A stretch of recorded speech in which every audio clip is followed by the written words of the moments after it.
Jedne noći hladne, zima kad je bila, Srpkinja je majka čekala svog sina.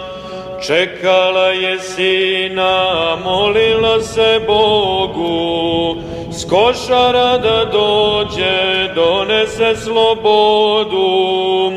Al umesto njega pismo joj je stiglo, od sina junaka i na noge diglo. S ovog boja, majko, povratka mi nema, ko košare čuva, zna da zlo se sprema.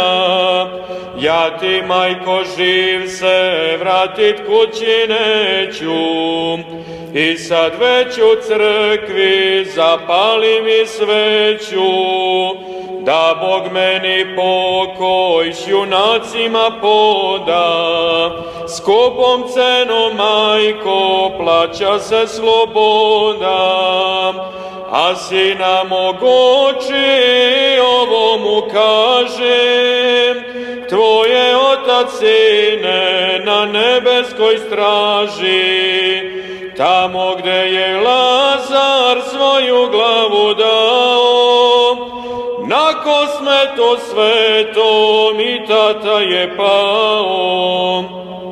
Pa je sada čedo kraj Miloša stao, a Hristos mu odmah carstvo večno dao.